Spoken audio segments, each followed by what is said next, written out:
Melati SPD CGP Angkatan 6 dari SD Negeri Delingo, Kota Cilegon. Bagaimana sih cara Ibu menangani kasus-kasus di sekolah?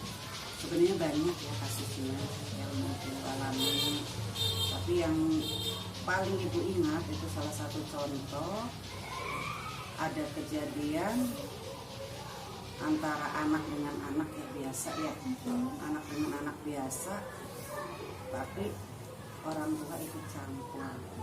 Kasus itu kalau menurut Ibu tadi itu ya, itu masuk dalam dilema etika atau bujukan moral, Bu? Sebenarnya bukan pelanggaran hukum sih. Jadi kan tidak masuk kategori pidana kan ya, Iya, Bu? tidak. Berarti kan masuk Cuma dalam hanya- dilema etika ya, Bu Iya, ya? hanya karena orang tua itu terlalu protektif sepertinya ya. Kalau selama ini Ibu dalam mengambil keputusan, terutama kalau ada kasus-kasus itu tuh, di mana sama-sama benar nih, ini benar, itu benar. Iya. Nah, itu gimana caranya Ibu bisa mengambil keputusan? Kalau ini benar, itu benar, itu paling ambil yang prioritas. Oh gitu. Gitu. Apa sih langkah-langkah yang Ibu lakukan selama ini untuk menghadapi kasus-kasus yang Ibu alami selama di sekolah? Nah, langkah-langkahnya itu sebenarnya banyak Bu ya. Pertama, Ibu tuh mengenali bahwa ada nilai-nilai yang saling bertentangan dalam situasi ini. Melihat gitu. Itu langkah yang pertama. Yang keduanya menentukan siapa yang terlibat dalam situasi tersebut. Terus yang ketiganya mengumpulkan fakta-fakta yang relevan dengan situasi tersebut yang terjadi. Nah, baru yang keempatnya pengujian benar atau salah kasus ini, yang benarnya bagaimana, yang salahnya bagaimana. Kemudian yang selanjutnya langkah yang kelima, pengujian paradigma benar lawan benar.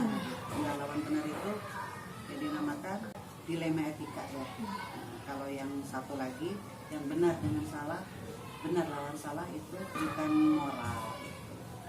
Kemudian selanjutnya langkah yang keenam yaitu melakukan prinsip resolusi, di mana di situ ada beberapa, kalau kita tuh berpikirnya itu ada tingkat-tingkatnya. Seperti apa tuh? Gitu. Ada berpikir berbasis hasil akhir. Artinya pikiran itu bagaimana hasil akhirnya dilihat gitu. Yang keduanya berpikir berbasis peraturan, dilihat disesuaikan dengan peraturan yang ada. Dan yang ketiga berpikir berbasis rasa peduli. Kemudian langkah yang ketujuh yaitu investigasi dari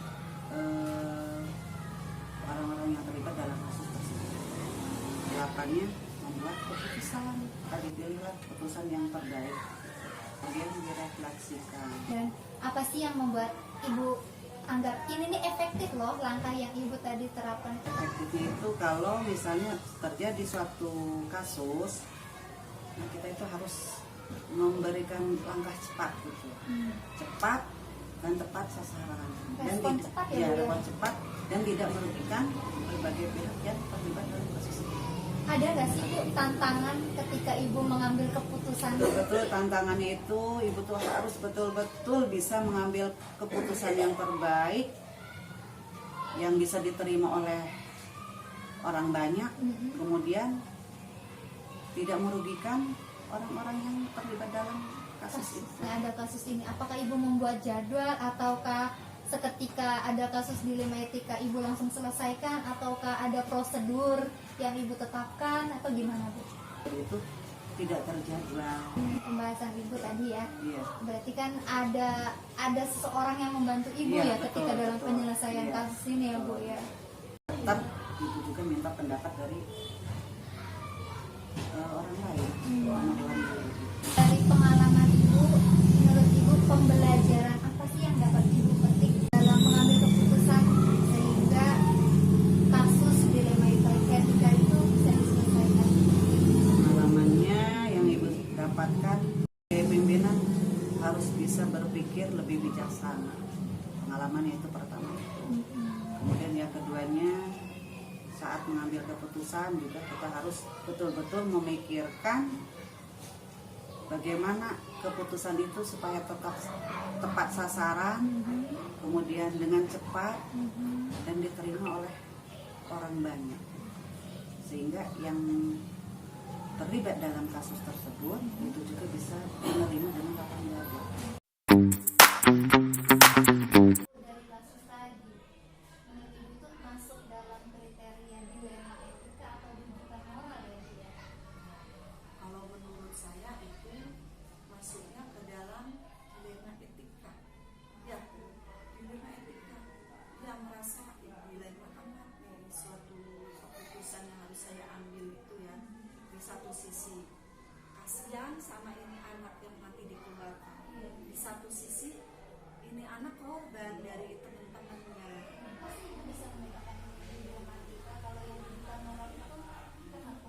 Etikanya ya namanya apa ya, kurang apa, karena memang anak-anak sekarang itu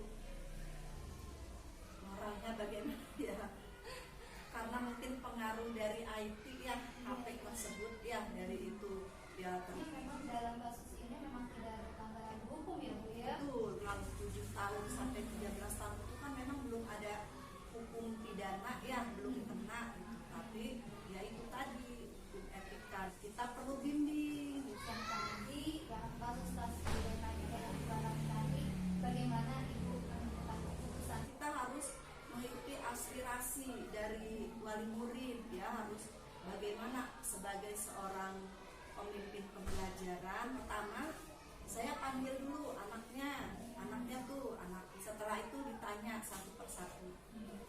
Anak sudah selesai, saya panggil orang tuanya, lalu diambil kesepakatan. Nah, setelah itu selesai kita sepakat musyawarahnya, saya langsung cepet biar nggak inilah besoknya dia nggak berlarut-larut, biar cepet ini selesai masalahnya.